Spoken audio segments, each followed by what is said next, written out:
It's hard to become a WWE superstar, this we know. But imagine you got into the company only to be left hanging. It's gotta... Yo, what's good, everybody? I'm just relaxing right now. Put my son to sleep. Just bored, so I guess I'll just go ahead and do another reaction. This is most likely going to be my last one for the day. This one is going to be 10 superstars failed by the WWE. So, let's get into it. Pyramid of Bosses. Let's get it, bosses.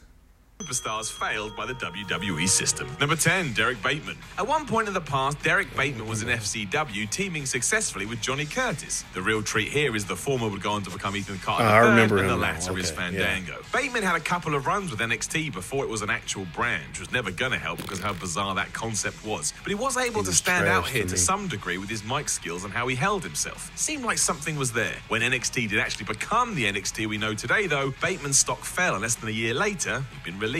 Mere months after this, though, he became a rare TNA success story and would probably now be a welcome addition to WWE's ranks. But again, if this hadn't have gone down this way, would we have got what we have now? He actually reminds me of the actor. I forgot his name. He's a part of the damn parody comedy rap group, The Lonely Island. I forgot his name, but he was in that movie with Adam Sandler as well. That's my boy. Yeah, he looks like him. He reminds me of him. And honestly, as a wrestler, I really don't care for him as a wrestler. So I don't feel that WWE failed him. I think he failed himself. Just never know.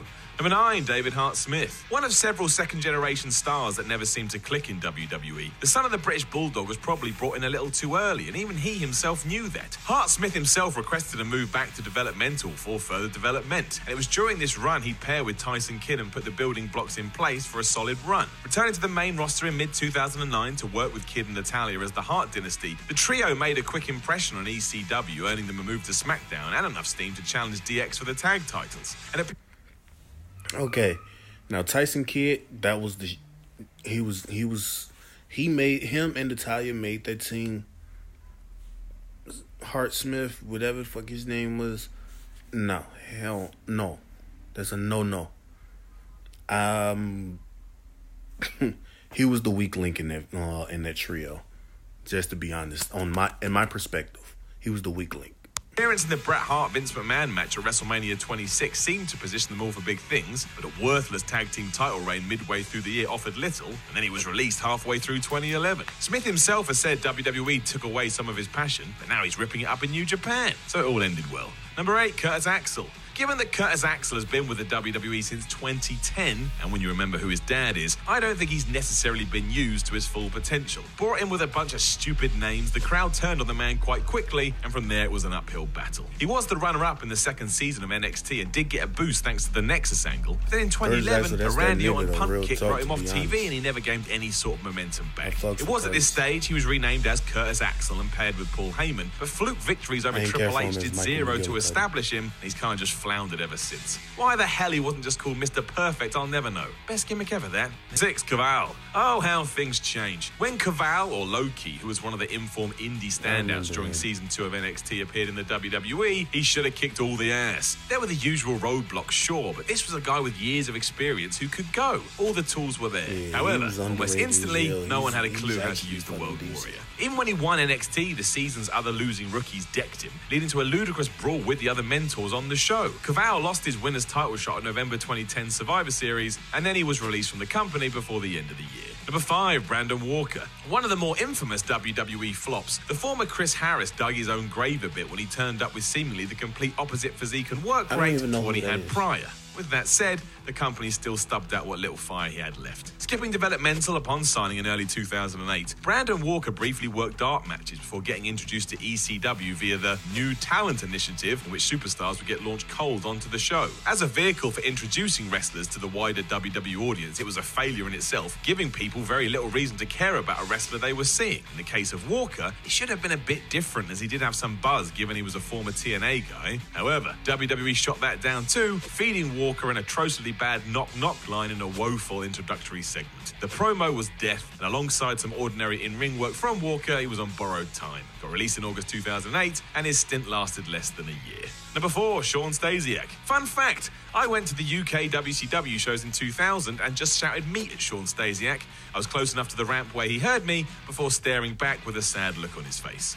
Sorry, Sean. This was the problem, though. When WWE gives you a gimmick where you're some sort of property owned by Terry Runnels, Jacqueline and Ryan Shamrock and called Meat, well, that's the end, isn't it? Meat isn't going to be WWE champion. Then it got worse because he was fired after he was caught recording backstage conversations for his own amusement. What the hell are you doing, Meat? He had an awful start to his second WWE stint too, where he apparently floored the entire WCW Invades angle by giving it away during an interview, and from there it was just downhill. He was jobbed out and made a mockery of constantly, and then turned into Planet Stasiak, some weird dude that ran around like he was bonkers. On second thought, maybe this wasn't WWE's fault at all. Number 3, Adam Bomb. Adam Bomb was weird because while he wasn't the most talented dude... This guy right here, what the fuck do he have on? His tongue is red as ever, like he just... I'm not even going to finish what I was about to say. But, like, why does he look like something you'll find on, what's that show? Used to be on Disney Channel, Phil of the Future. It looks like if some you'll find on that, you know?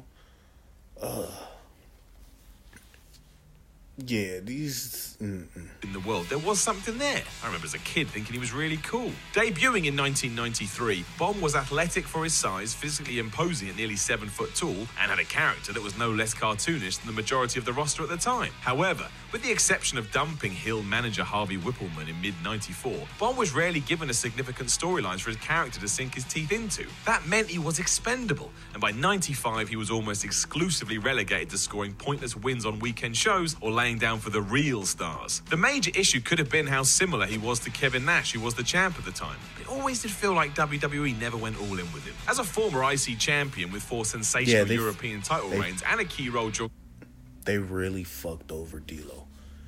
Because, man, D'Lo, he was like the bodyguard enforcer type, but he was decent in the ring.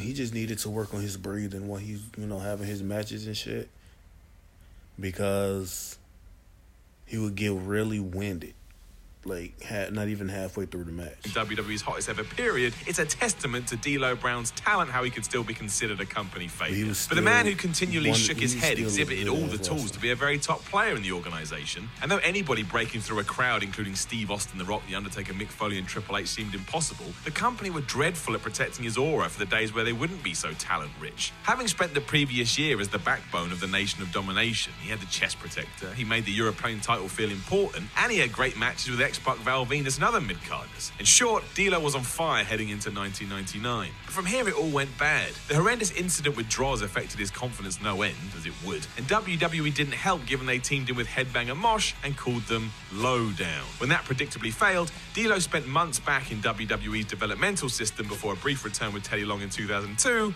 and then he was released in 2003. Gosh, can you believe that person said that about that? Okay, yeah, like, I don't know what to say about that. Some of them, like, yeah, I believe that they were failed by the WWE system, but most of those, no, they failed themselves by, like, not really having it, They really didn't have it. Like, they'll probably do better in, like, the independent scenes where there's not a lot of acting, to where, like, the promos aren't that long, because a lot of them didn't have the promo skills, like Roman Reigns right now. They didn't have it. But yeah, I totally agree with some of them. There's only like 3 of them I really agree with. But the rest of them, they should have been gone. Like, rocket shipped up out of that month, you know? But this is Pyramid of Bosses signing out. Thank you for watching the reaction to 10 superstars failed by the WWE system. I really feel it could happen. You know, it could happen to anybody. So, like I said, with that being said, bosses, I will see you all next time. Don't forget to like and subscribe to your boy. Peace out.